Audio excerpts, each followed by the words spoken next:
Hi friends, శ్రీమాత్రే నమః. ఓం నమ శివాయ. ఓం శ్రీ సాయిరామ్.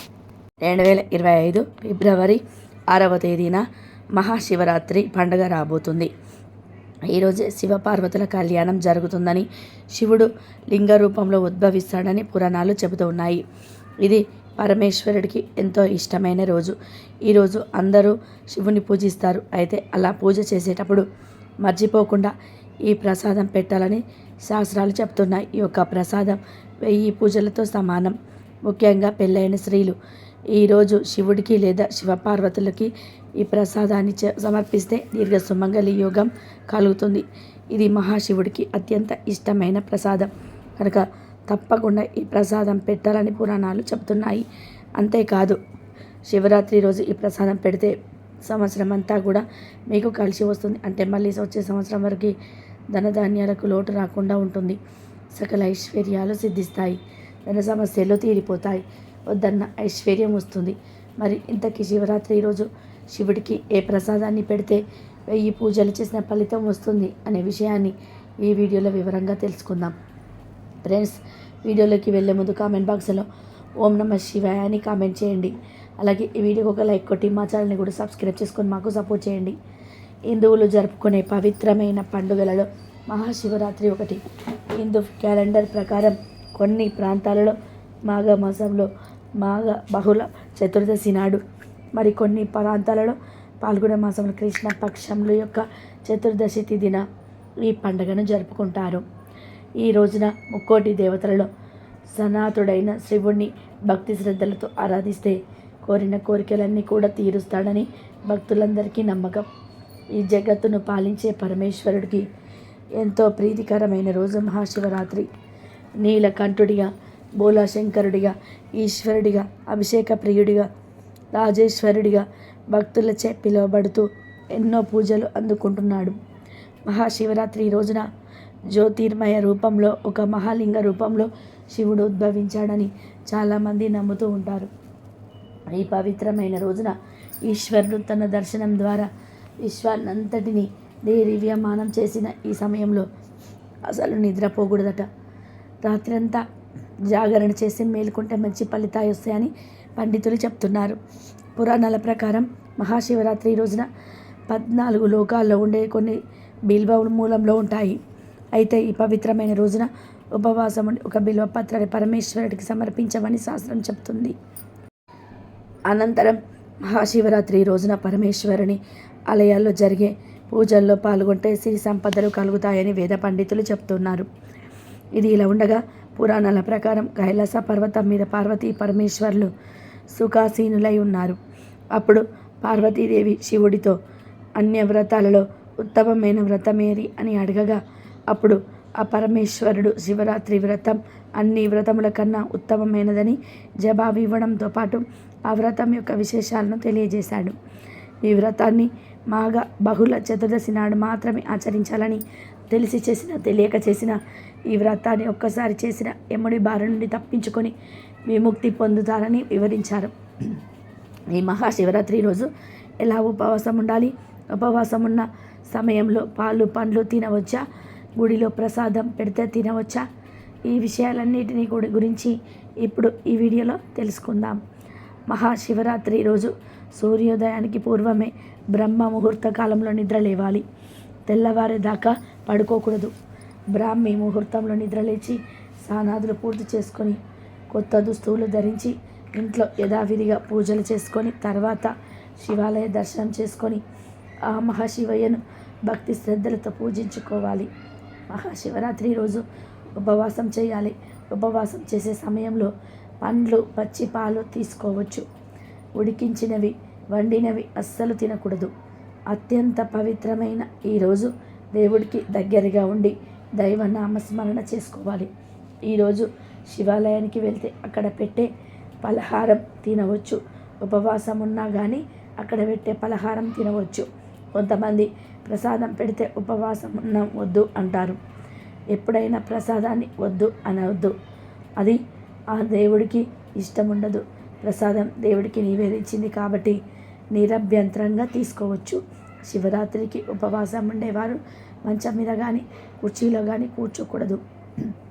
ఈరోజు కటిక నేల మీద కూర్చొని లేదా సాప మీద కూర్చొని దైవ నామస్మరణ చేసుకోవాలి. ఉపవాసం అంటే మనసుని శివుడికి దగ్గరగా ఉంచడమని వేద పండితులు చెప్తున్నారు. శివుడి మనసుకు దగ్గరగా ఉంచాలంటే శివ ధ్యానం చేయాలి. శివ ధ్యానం చేసే శివానందం కలుగుతుంది, శివుడి అనుగ్రహం లభిస్తుంది. ఇలా శివ ధ్యానం చేయాలంటే రోజంతా కూడా మేల్కొని ఉండాలి. అలా మేల్కొని ఉండాలి అంటే పొట్టను ఖాళీగా ఉంచుకోవాలి. కాబట్టి భక్తులు ఎంతో నియమనిష్టలతో నియమ నిబంధనలతో రోజంతా కూడా మహాశివుణ్ణి ధ్యానిస్తూ ఉపవాసం చేయాలి. వాస్తవానికి మహాశివరాత్రి నాడు శివధ్యానంలో ఉన్న భక్తులకు ఆకలి వేయదట. ఆరోగ్యమే మహాభాగ్యం అంటారు. శివుడు కూడా తన భక్తుల ఆరోగ్యం క్షీణించాలని అనుకోడు. కాబట్టి చిన్న చిన్న రోగాలతో బాధపడేవారు అల్పాహారం తీసుకోక తప్పదు. అల్పాహారం అంటే పండ్లు మాత్రమే తీసుకోవాలని పండితులు సూచిస్తున్నారు. ఈ కాలంలో దొరికే అనాస, ద్రాక్ష, జామ వంటి పండ్లను తీసుకోవచ్చునని చెబుతూ ఉన్నారు. అందరూ శివరాత్రికి అభిషేకాలు, అర్చనలు, ఉపవాసం, జాగరణలు చేస్తారు. ఎవరెవరు ఉపవాసాలు చేయాలి, ఎవరెవరు ఉపవాసాలు చేయకూడదు అనే విషయానికి వస్తే గర్భిణీలు, చిన్నపిల్లలు, వృద్ధులు ఉపవాసం చేయకూడదు. వయసులో పెద్దవారు ఉపవాసం ఉండాలి అనుకుంటే తేలికపాటి ఆహారం తీసుకొని ఉపవాసం ఉండవచ్చు. ఇక చిన్నపిల్లలు ఏం తిన్నా తప్పులేదు. ఇక ఓపిక ఉన్నవాళ్ళు ధారాళంగా ఉపవాసం ఉండవచ్చు. అనారోగ్యంతో ఉన్నవారు, టాబ్లెట్స్ వేసుకోవాల్సిన వారు, బీపీ, షుగర్లు ఉన్నవారు ఉపవాసం ఉండి శివరాత్రి ఎప్పుడు అయిపోతుందా అని ఎదురు చూడకుండా చక్కగా పలహారం తిని లేదా పండ్లు, చిలకడ దుంపలు, పచ్చి కాయలు ఇలాంటివి తీసుకోండి. ఏమీ తినకుండా ఉండలేని వారు సంతోషంగా పలహారం తీసుకొని శివుని ఆరాధించండి. మనస్ఫూర్తిగా శివుని పూజించండి. ఉపవాసం చేసిన దానికంటే కూడా అధిక ఫలితం వస్తుంది. ఇక్కడ మనసు ఇంపార్టెంట్.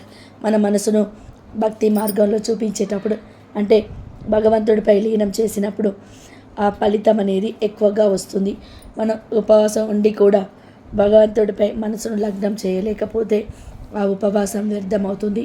కాబట్టి కడుపు నిండా తిని కూడా ఆ భగవంతుడిపై మనసును లగ్నం చేయగలిగితే ఉపవాసం చేసి శివుని పూజించిన దానికన్నా ఎక్కువ ఫలితం వస్తుంది.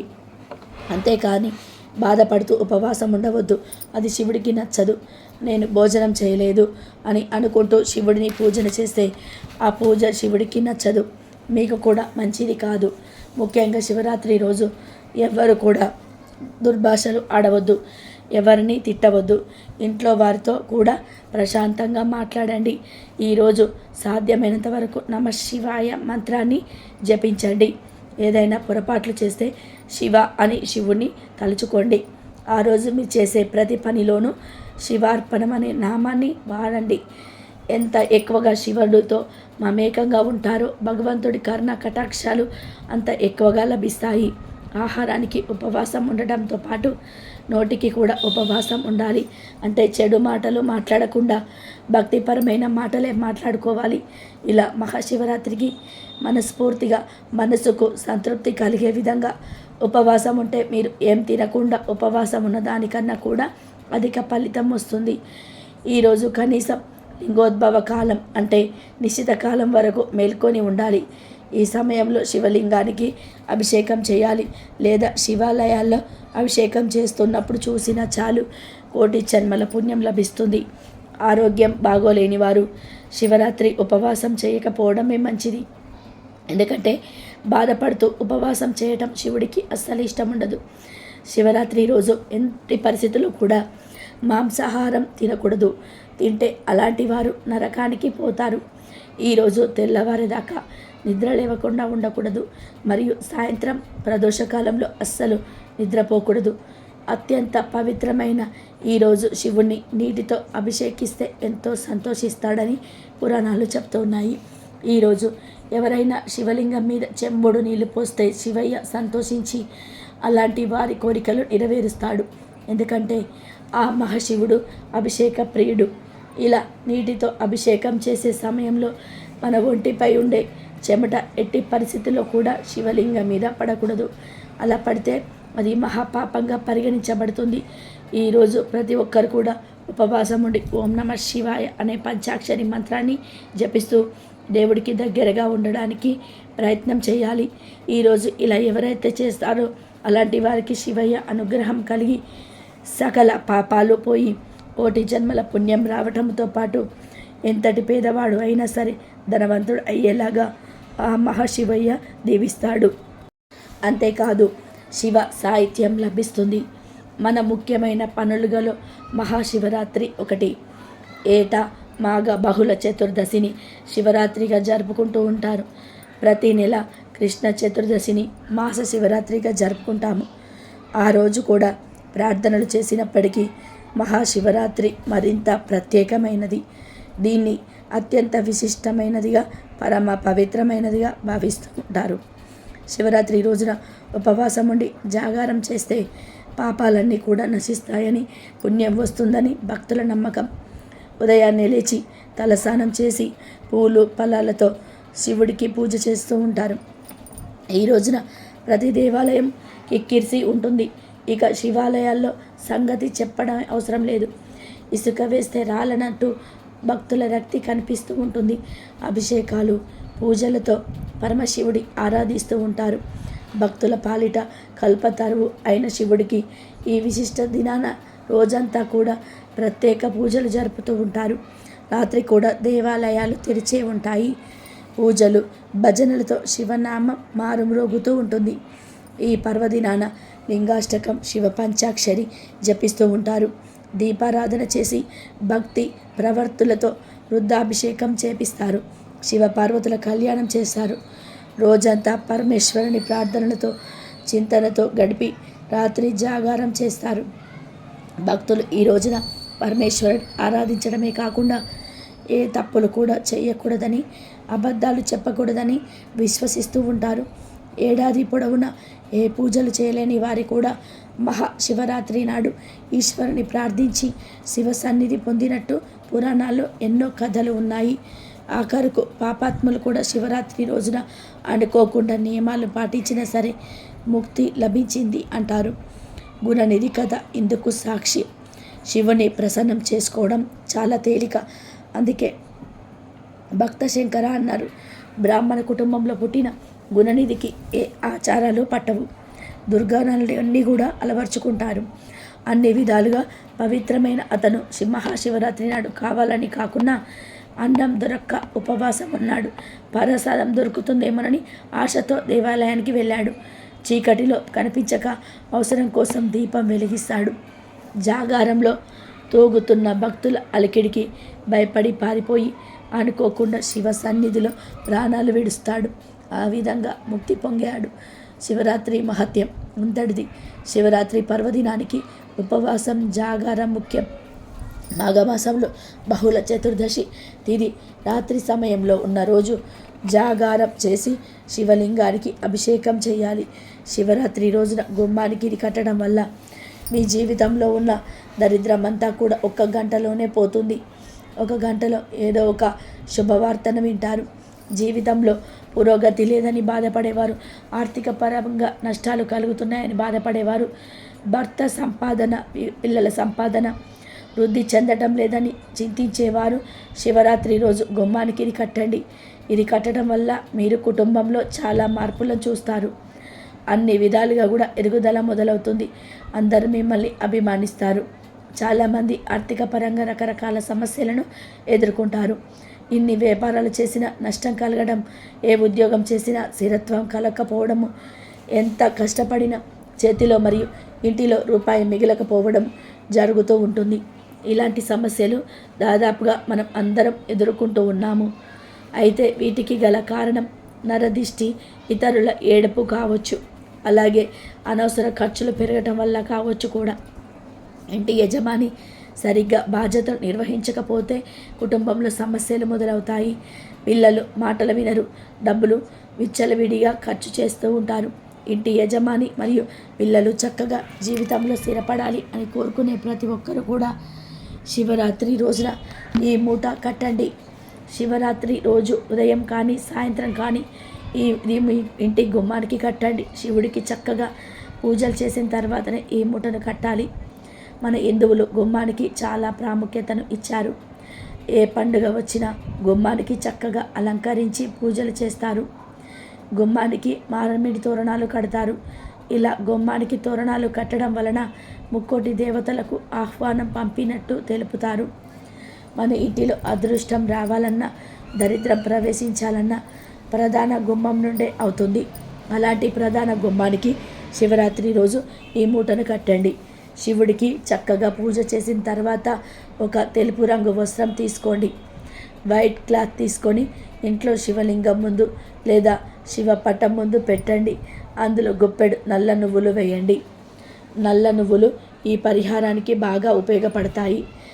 గ్రహ దోషాల నుండి, ఇతర చెడు శక్తుల నుండి బయటపడడానికి నల్ల నువ్వులు బాగా ఉపయోగపడతాయి. ఇక ఇప్పుడు ఏకముఖి రుద్రాక్షను తీసుకోండి. శివుడికి ఇష్టమైన వాటిలో ఏకముఖి రుద్రాక్ష ఒకటి పూజా స్టోర్స్లో దొరుకుతుంది. ఒక ఏకముఖి రుద్రాక్షను తీసుకొని వచ్చి దానికి విభూది రాయండి. విభూది పేస్టును రుద్రాక్షకు బాగా రాశాక ఆ రుద్రాక్షను నల్ల నువ్వుల పైన ఉంచి మీ సంకల్పం చెప్పుకోండి. మీకు ఉన్న సమస్య, మీరు ఎందులో అభివృద్ధి కోరుకుంటున్నారో ఆ కోరికను చెప్పుకొని రుద్రాక్షను నువ్వులపై పెట్టాలి. ఇలా పెట్టాక వాటిని మూటలాగా చుట్టి ధూపం చూపించండి. నల్ల నువ్వులు మరియు రుద్రాక్ష ఈ రెండు శివుడికి ఇష్టమైనవి. ఈ మూటను మీ ఇంటి ప్రధాన గుమ్మానికి కడితే శివుడి అనుగ్రహం మీ ఇంటిపై ఎల్లప్పుడూ ఉంటుంది. ఎలాంటి నెగిటివ్ ఎనర్జీ మీ పైన కానీ మీ ఇంటిపై కానీ ప్రభావం చూపవు. రుద్రాక్ష ఇంటి గుమ్మానికి కట్టడం వల్ల మీకు మీ కుటుంబ సభ్యులకు శివ అనుగ్రహం చాలా సులభంగా లభిస్తుంది. శివరాత్రి రోజు ఈ మూటను కడితే 1 గంటలో మా జీవితం మారిపోతుంది. ఏదో ఒక శుభవార్తను వింటారు. మత గ్రంథాల ప్రకారం రుద్రాక్షం ధరించి శివుని పూజించటం వెంటనే శివుడు ప్రసన్నమవుతాడు. కానీ ఏకముఖి రుద్రాక్ష శివుడి రూపాన్ని కలిగి ఉంటుంది. ఒక ఏకముఖి రుద్రాక్షను ధరించడం ద్వారా శివుడితో పాటు సూర్యభగవానుడి ఆశీర్వాదం కూడా పొందుతారు. కాబట్టి మీరు కూడా శివరాత్రికి ఏకముఖి రుద్రాక్షను ధరించి శివుని పూజించి శివుడి అనుగ్రహాన్ని పొందండి. శివుడిపై నమ్మకం ఉంచి ఈ మూటను కట్టండి. మీకు అపార ధనయోగం కలుగుతుంది. మరి ప్రతి ఒక్కరు శివరాత్రి రోజు ఇంటి గుమ్మానికి ఈ మూటను కట్టి శుభ ఫలితాలను పొందండి. ఆనందంగా జీవించండి. ఉపవాసం, శివార్చన, జాగరణ శివరాత్రి నాడు ఆచరించవలసిన ప్రధాన విధులు. శివుడు అభిషేక ప్రియుడు. ఉపవాసం, జాగరణ ఎంతగానో ఇష్టపడుతూ ఉంటాడు. నిత్యం మంచుకొండలో ఉండే ఆ దేవదేవుడు అభిషేకాన్ని ఇష్టపడతాడు. అందుకే నిత్యం ఆయన నీటితో అభిషేకిస్తే మంచిదని చెప్తూ ఉంటారు. ముఖ్యంగా ముక్కంటి కంఠంలో కాలకూట విషం ఉంది కాబట్టి దాని కారణంగా ఆయన శరీరం వేడిగా ఉంటుందని చల్లని నీటితో అభిషేకం చేయడం వలన ఆయన శరీరం చల్లగా మారుతుందని చెప్తూ ఉంటారు. మహాశివరాత్రి రోజున ఆయనకు అభిషేకం చేసి బ్రహ్మచర్యం పాటించాలి. నేలపై పడుకోవడం, సాత్విక ఆహారం తీసుకోవడం, ఒక పూట భోజనం, శారీరక మానసికంగా శుద్ధిగా ఉండాలి. కోపతాపాలు, ఇతరులను నిందించడం వంటివి చేయకూడదు. శివరాత్రి మహత్యమంతా కూడా రాత్రి వేళలోనే ఉంటుంది. అందుకే భక్తజనులందరూ కూడా ఈ రాత్రి పూట భజనలు, పురాణ కాలక్షేపం లేదా శివనామ స్మరణతో గడుపుతూ ఉంటారు. కొందరు వీలున్నవారు అర్ధరాత్రి లింగోద్భవ కాలంలో అభిషేకాలు, అర్చనలు చేయించి శివ కృపా కటాక్షాలను పొందుతారు. రోజంతా శివ పంచాక్షరి మంత్రం ఓం నమ శివాయ అంటూ ధ్యానం చేయడం వలన మనసుకు ప్రశాంతత చేకూరుతుంది. ప్రతి జాముకు పూజ, అభిషేకం చేసి మరుసటి రోజు సూర్యోదయం అయ్యాక నిత్యకృత్యాలు తీర్చుకొని సంధ్యావందనం చేసి పుష్పరాలు అన్నీ తొడితో పూజించి భోజనం శివుడికి నైవేద్యం పెట్టాలి. మహాశివుడు అనేవాడు మాతృవాత్సల్యం కలవాడు. అంటే తల్లి తన బిడ్డలని ఏ విధంగా రక్షిస్తుందో శివుడు తన భక్తుల భక్తికి పరవశించి కోరిన కోరికలను నెరవేరుస్తాడు. ఈ మహాశివరాత్రికి పగలంతా కూడా ఉపవాసం ఉండి రాత్రంతా కూడా జాగరణ చేసి మరుసటి రోజు స్నానం చేసి మహా నైవేద్యంగా అన్నం, కూరలు వండి దేవుడికి నివేదన చేసి తను తినాలి. తినడానికి ముందే ఆవుకు బియ్యం, తోటకూర, బెల్లం కలిపి తినిపించి 3 ప్రదక్షిణాలు చేసి ఆ తర్వాత పేదవారికి, అంటే ఆకలితో అనుమతించే వారికి అన్నదానం చేయాలి. పశుపక్షాదులకు కూడా ఏదైనా ఆహార పదార్థాలను తినిపించాలి. మహాశివరాత్రికి లింగోద్భవ కాలంలో జ్యోతిర్మయ రూపంలో ఉన్న మహాలింగంగా శివుడు ఆ రోజున ఆలకించాడు. లోకానికి పరమేశ్వరుడు తన దర్శనం చేయించి భక్తులంతా కూడా దేదీవ్యమానంగా చేసిన ఆ తరుణంలో మనం నిద్రపోవడం అర్థం లేదు. అందుచేత శివరాత్రి జాగరణ చాలా ప్రాధాన్యత ఉంటుంది.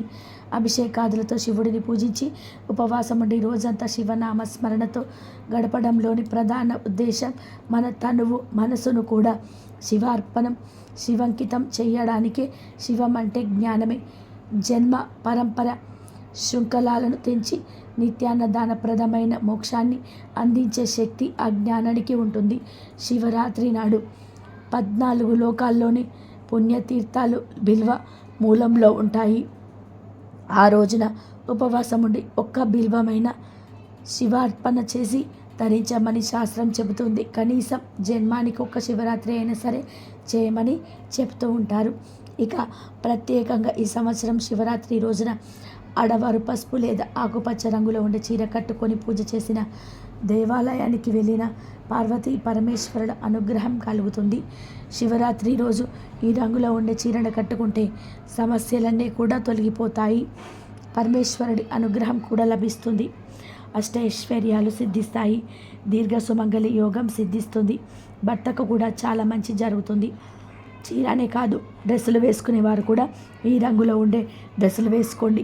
కేవలం ఆడవారని కాదు, మగవారు, పిల్లలు, పెద్దలు ఇలా అందరూ కూడా ఈ రంగులో ఉండే దుస్తువులు ధరించాలి. కనుక మహాశివరాత్రి రోజు చక్కగా ఉదయమే నిద్రలేచి శుచిగా స్నానం చేసుకొని పసుపు మరియు గ్రీన్ కలర్లో ఉండే దుస్తువులు ధరించండి. ఎల్లో అండ్ గ్రీన్ ఈ రంగుల కలయికల దుస్తువులు ధరించడం కూడా శివపార్వతుల అనుగ్రహం లభిస్తుంది. ఈ కలర్లో ఉండే దుస్తువులు ధరించడం శ్రేయస్కరం అని జ్యోతిష్యులు కూడా చెప్తూ ఉన్నారు. ఒక్క శివరాత్రి రోజు స్త్రీలు ఎల్లో ఆర్ గ్రే కలర్లో ఉండే దుస్తువులు ధరించండి. అలా ధరించడం వలన శివపార్వతుల అనుగ్రహం కలుగుతుంది. ఇంట్లో ఐశ్వర్య వర్షం కురుస్తుంది. దీర్ఘ సుమంగళి యోగం సిద్ధిస్తుంది. భర్తకు మంచి జరుగుతుంది. కానీ ఈరోజు ఎట్టి పరిస్థితుల్లోనూ కూడా బ్లూ కలర్లో ఉండే దుస్తువులు ధరించవద్దు. లేనిపోని కష్టాలు వస్తాయి కనుక శివరాత్రి రోజు మీరు మీ ఇంట్లో వారందరూ కూడా పసుపు లేదా ఆకుపచ్చ రంగులో ఉండే దుస్తువులను ధరించండి. కుటుంబం అంతా కూడా కలిసి శివాలయానికి వెళ్ళండి. పరమేశ్వరుడి భక్తి శ్రద్ధలతో పూజించండి. శివరాత్రికి ఈ రంగులో ఉండే దుస్తువులు వేసుకుంటే తప్పకుండా పరమేశ్వరుడి అనుగ్రహం కలుగుతుంది. అష్టైశ్వర్యాలు సిద్ధిస్తాయి. మీకు అన్ని శుభాలే జరుగుతాయి. కాబట్టి శివరాత్రి రోజు అందరూ కూడా ఈ రంగు దుస్తువులను ధరించి శివుడి ఆరాధించండి. శివపార్వతుల అనుగ్రహంతో సకల ఐశ్వర్యాలను పొందండి. హిందువులు జరుపుకునే పండుగలలో మహాశివరాత్రి ఎంతో ప్రత్యేకమైనది. ఈ పండుగ ఎంతో పవిత్రమైనది. మాఘమాసంలో బహుళ చతుర్దశి నాడు మహాశివరాత్రి వస్తుంది. ఈరోజు శివుడికి ఎంతో ప్రత్యేకమైనది. ఈ రోజునే ఆ పరమేశ్వరుడు లింగ రూపంలో దర్శనమిస్తాడని పురాణాలు పేర్కొన్నాయి. చాలామంది బంగారం కొనాలని ఆశపడుతూ ఉంటారు. ముఖ్యంగా స్త్రీలు బంగారం కొనుక్కోవాలని అనుకుంటూ ఉంటారు. అలా బంగారం కొనాలన్నా, బంగారం కొనడానికి డబ్బు ఏర్పాటు కావాలన్నా ఈ మహాశివరాత్రి రోజు శివుణ్ణి జమ్మి ఆకులతో పూజించాలని పురాణాలు చెబుతూ ఉన్నాయి. ఇలా శివరాత్రి రోజు శివుని జమ్మి ఆకులతో పూజిస్తే ఖచ్చితంగా మళ్ళీ వచ్చే శివరాత్రి కల్లా బంగారం కొనుక్కునే యోగాలు వస్తాయి. జాతక దోషాలు పోతాయి. మీ జాతకం అద్భుతంగా మారుతుంది. అంతేకాదు శివరాత్రి రోజు రకరకాల ఆకులతో పూజ చేస్తే రకరకాల ఫలితాలు వస్తాయని పురాణాలు చెప్తూ ఉన్నాయి. ఈరోజు మోక్షం కావాలనుకునేవారు దర్భలతో శివుణ్ణి పూజించాలి. దీర్ఘ ఆయుష్ కావాలంటే శివుణ్ణి గరికతో పూజించాలి. పుత్ర సంతానం కావాలి అంటే శివుని ఉమ్మెత్త పూలతో పూజించాలి. శత్రునాశనం జరగాలంటే జిల్లేడు పూలతో పూజ చేయాలి. ఒంట్లోని రోగం నాశనం అవ్వాలంటే గన్నేరు పూలతో శివుని పూజించాలి. వాహన ప్రాప్తి కలగాలంటే ఈరోజు శివుని సన్నజాజి పూలతో పూజించాలి. పాడి పంటలు బాగుండాలంటే గోరింటాకు పూలతో శివుడి పూజించాలి. లక్ష్మీ కటాక్షం కలగాలంటే అక్షింతలతో శివుణ్ణి పూజించాలి. ఇక ఈ శివరాత్రి రోజు పూజ చేసేటప్పుడు శివుడికి ఏ నైవేద్యం పెట్టాలి అనే విషయం చాలామందికి తెలియదు. కానీ శివరాత్రి రోజు శివుడికి సమర్పించాల్సిన ఒక ప్రత్యేక నైవేద్యం ఉంది. అదే పరమాన్నం. శివరాత్రి రోజు శివుడికి పరమాన్నం నైవేద్యం పెడితే సంపూర్ణ శివానుగ్రహం లభిస్తుంది. అంతేకాదు ఈరోజు పెళ్ళైన స్త్రీలు పరమాన్నం నివేదన చేసి ప్రసాదంగా స్వీకరిస్తే దీర్ఘ సుమంగళి యోగం సిద్ధిస్తుంది. ఇలా శివరాత్రి రోజు పరమాన్నం ప్రసాదంగా పెడితే వచ్చే సంవత్సరం వరకు మీకు ధనధాన్యాలకు సంపదలకు లోటు లేకుండా ఉంటుంది. ఐశ్వర్యాలు సిద్ధిస్తాయి. కనుక తప్పనిసరిగా ఈరోజు అందరూ కూడా పరమాన్నం నివేదన చేయండి. పరమాన్నంతో పాటుగా ఈరోజు దద్దోజనాన్ని కూడా నీట్గా తయారు చేసుకొని ప్రసాదం పెట్టుకోవచ్చు. మేము ఏదైనా ఒక్క నైవేద్యం మాత్రమే పెడతాము అనుకునేవారు పరమాన్నం ఒకటైనా నైవేద్యంగా పెట్టండి. లేదు 2-3 నైవేద్యాలు పెడతాం అనుకునేవారు కూడా దద్దోజనం కూడా పెట్టుకోవచ్చు. ఇలా పెట్టిన ప్రసాదాన్ని ఇంట్లో వారందరూ కూడా స్వీకరించండి. ఇక్కడ మీరు గుర్తుపెట్టుకోవాల్సిన ఇంకొక విషయం ఏమిటి అంటే, మీరు ఏ ప్రసాదం పెట్టినా భక్తితో పెట్టండి. భక్తితో మీరు ఏది సమర్పించినా ఈశ్వరుడు స్వీకరిస్తాడు. భక్తితో భక్త కన్నప్ప తన తినే మాంసాన్ని పెట్టిన శివుడు స్వీకరించాడు. అలాగే గోడసూచి అనే చిన్న పాప భక్తితో పాలు సమర్పించిన శివుడు ఆకర్షించాడు. కనుక శివుడికి పెట్టే నైవేద్యాన్ని భక్తితో పెట్టాలి. అలా పెట్టే నైవేద్యాల్లో శివుడికి అత్యంత ప్రీతిపాత్రమైనది పరమాన్నము నైవేద్యము. కనుక ఫస్ట్ ప్రయారిటీ పరమాన్నానికి ఇవ్వండి. ఆ తర్వాత ఇంకా పెట్టాలనుకుంటే దద్దోజనం పెట్టుకోవచ్చు. ఇంకా ప్రసాదాలు పెడదాము అనుకునే వారందరూ కూడా అరటి పండ్లు, దానిమ్మ పండ్లు కూడా నివేదన చేయవచ్చు. ఈరోజు ఇంట్లో శివలింగం ఉంటే అభిషేకం చేయండి. ఎందుకంటే శివుడు అభిషేక ప్రియుడు కనుక ముందు అభిషేకం చేసుకున్న తర్వాత పరమాన్నం నైవేద్యంగా పెట్టండి. శివలింగాన్ని లేకపోతే శివుడి ఫోటో ముందు దీపారాధన చేసుకుని పరమాన్నం నైవేద్యంగా పెట్టండి. పరమాన్నంతో పాటు దద్దోజనం, అట్టిపండ్లు, కొబ్బరికాయ, ఖర్జూరాలు ఇలా రకరకాల నైవేద్యాలు పెట్టుకోవచ్చు. కానీ పరమాన్నం మాత్రం ప్రధానంగా పెట్టుకోవాల్సిన ప్రసాదం. ఇలా ఈ ప్రసాదం పెట్టడం వల్ల శివానుగ్రహం లభిస్తుంది. 1000 పూజలు చేసిన ఫలితం వస్తుంది. అష్టైశ్వర్యాలు సిద్ధిస్తాయి. కనుక శివరాత్రి రోజు మీరు కూడా శివుడికి నైవేద్యాన్ని పెట్టి శివానుగ్రహంతో సకల సంపదలను ఎటువంటి కష్టాలు లేకుండా ఆనందంగా జీవించండి. ఆవుకు మన హిందూ సాంప్రదాయంలో ఎంతో విశిష్టత ఉంది. అయితే అలాంటి ఆవు శివరాత్రి లోపు లేదా శివరాత్రి రోజు కనిపిస్తే ఈ ఒక్కటి తినిపించండి. మీకున్న కష్టాలు తీరిపోతాయి. జాతకం మారిపోతుంది. మహాశివరాత్రి లోపు మీ ఇంటికి ఆవు వచ్చినా లేదా గుడికి వెళ్ళినప్పుడు ఆవు అక్కడ ఉన్న వాటికి ఆవుకు కూరలను తినిపించండి. తోటకూర, పాలకూర, కొత్తిమీర వంటి ఆకుకూరలను ఆవుకు తినిపించడం వల్ల మంచి జరుగుతుంది. మీకున్న కష్టాలు, జాతక దోషాలు, ఆరోగ్య సమస్యలు అన్నీ కూడా తీరిపోతాయి. ఆవుకు వీటిని తినిపిస్తే మీ మనసులో కోరికలన్నీ కూడా నెరవేరుతాయి. మహాశివరాత్రి లోపు లేదా మహాశివరాత్రి రోజు ఆవు కనిపిస్తే వాటికి ఆకుకూరలను తినిపించండి. వీటితో పాటు ఇప్పుడు చెప్పుకోబోయే పదార్థాలను ఆవుకు తినిపిస్తే మీకు సిరి సంపదలు కలుగుతాయి. మీ ఆస్తి వృద్ధి చెందుతుంది. మరి ఆ పదార్థాలు ఏమిటో తెలుసుకుందాం. 5 గంటల పాటు నానబెట్టిన ఉలవలను తినిపించటం వలన ఉద్యోగంలో స్థిరత్వం ఉంటుంది. నానబెట్టిన బొబ్బర్లను తినిపిస్తే ధనం బాగా సంపాదిస్తారు. నానబెట్టిన గోధుమలను తినిపిస్తే కీర్తి ప్రతిష్టలు పెరుగుతాయి. సమాజంలో మంచి పేరు వస్తుంది. గోమాతకు కొంచెం నీటితో కలిపి బియ్యం పిండిని తినిపిస్తే మానసికంగా ప్రశాంతత లభిస్తుంది. ఇంట్లో గొడవలు అవుతున్నవారు ఇలా చేస్తే ఫలితం ఉంటుంది. అలాగే నానబెట్టిన కందులను తినిపిస్తే కోపం బాగా ఉన్నవాళ్ళు తగ్గించుకుంటారు. 5 గంటల పాటు నానబెట్టిన కుసుమలను తినిపిస్తే మనసు, ఆత్మ పరిశుద్ధం అవుతుంది. నానబెట్టిన శనగలను గోమాతకు తినిపిస్తే ఆధ్యాత్మిక చింతన అలబడుతుంది. కొంచెం నీటితో కలిపి బెల్లం, రాగి పిండిని తినిపిస్తే అష్టైశ్వర్యాలు కలుగుతాయి. నానబెట్టిన పెసరను తినిపిస్తే నిత్య అభివృద్ధి జరుగుతుంది. ఉడికించిన బంగాళం తినిపిస్తే నరఘోష నివారణ జరుగుతుంది. క్యారెట్లను తినిపిస్తే వ్యాపారంలో వృద్ధి సాధిస్తారు. బీట్రూట్, పాలకూర ఐశ్వర్య ప్రాప్తిని పొందవచ్చు. గోమాతకు దోసకాయలను తినిపిస్తే శత్రువుల బాధ తగ్గుతుంది. గోమాతకు టమాటాలను తినిపిస్తే పెళ్లి త్వరగా అవుతుందట. బయట కనిపించే ఆవులకు కానీ లేదంటే దగ్గరలో ఉండే గోశాలకు వెళ్ళైనా కానీ వెళ్ళి గోవులకు మీరు టమాటాలను పెట్టవచ్చు. ఇలా ఆవులకు టమాటాలు పెట్టడం వల్ల త్వరలో పెళ్లి కుదురుతుంది. ఆవుకు ఈ ఆహార పదార్థాలు తినిపిస్తే అతి తొందరలోనే మీరు పడుతున్న బాధలన్నీ విముక్తులు కలుగుతుంది. ఇలా చేయడం వల్ల మంచి జరుగుతుంది. మరి ప్రతి ఒక్కరూ శివరాత్రి లోపు లేదా శివరాత్రి రోజు ఆవు కనిపిస్తే ఈ ఆహార పదార్థాలను పెట్టి వల్ల త్వరలో పెళ్లి కుదురుతుంది. ఆవుకు ఈ ఆహార పదార్థాలు తినిపిస్తే అతి తొందరలోనే మీరు పడుతున్న బాధల నుండి విముక్తి కలుగుతుంది. ఇలా చేయటం వల్ల మంచి జరుగుతుంది. మరి ప్రతి ఒక్కరు కూడా శివరాత్రి లోపు లేదా శివరాత్రి రోజు ఆవు కనిపిస్తే ఈ ఆహార పదార్థాలు పెట్టండి.